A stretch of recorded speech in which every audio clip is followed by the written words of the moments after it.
Walter Warden, an old friend and colleague, if you'd be so kind.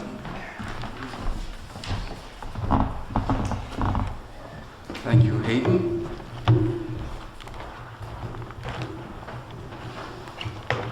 February dawn. It is how the morning tips toward light, as if the night's weight had merely shifted, while the lowering moon rolls through the belt of curdled clouds to settle upon the bleached hills, and squirrels scamper through silence to decorate the bare-branched maples, while little snow is left from the recent storm sparkles in the blue shadows, small tender eyes opening to the day.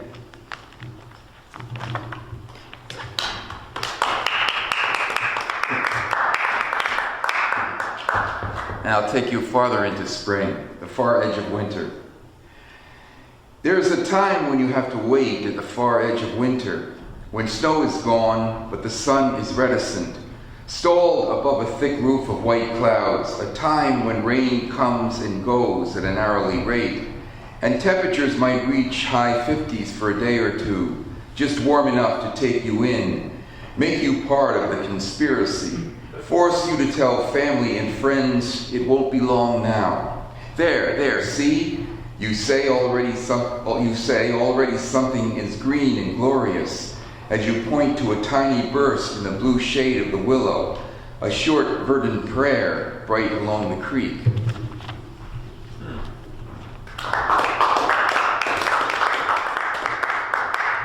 Since Valentine's Day is coming up, yesterday I thought I was in love. A smile, perhaps, had lured me, or a well-modeled length of leg, or a question answered with unencumbered wit. All I know of her is the name she gave me, the constancy of her carelessness, and the bravado of her clipped goodbye. Leaning near the fountain, I saw she had a certain sway as she moved out of shade, across cobblestones, passing the guitar player, the ice cream cart, scattering pigeons. A young boy running with a yellow balloon abruptly stopped to watch her. All this I blame. And morning person. I wrote this the first snowfall we really had. I awakened to this cold white husk of winter dawn, frail light easing in around the edges, a little white star pulsing low in the window, the wolf moon lingering bright and full, evoking a damaged memory I've carried since childhood. Here is a half-written poem scrawled in pencil on a yellow post-it, and on the easel a near-finished painting wanting only a final touch of color. This house is where I grew to me, where now in the strain of silence I sense my soft younger self hovering close and nearly tangible, like so many other collected things kept sacred and safe in shadow, hidden amongst the noise of sacrificial clutter.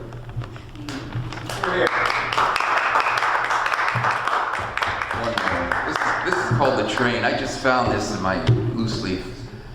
I hadn't seen it for a while. It's called The Train.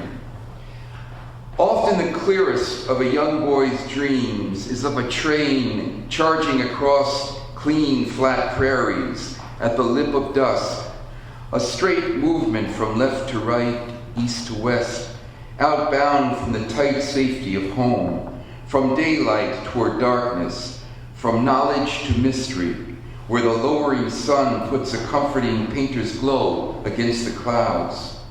The scene is the subtlest of intimations, of a developing power, of flowering that will burst on a rampant vine, upon which the serpent twists, until after a time it finally strikes in a frightening fit of becoming, through which most nights the boy still dreams of trains, but occasionally awakens with the unclear sense of both loss and gain, of having left one piece for another, one bit of the soft, unvarnished self somewhere behind in the long journey, A sense that innocence with its suitcase of familiar items had disembarked back somewhere in the failing light, somewhere when he was not watching, en route along the rails. Thank you.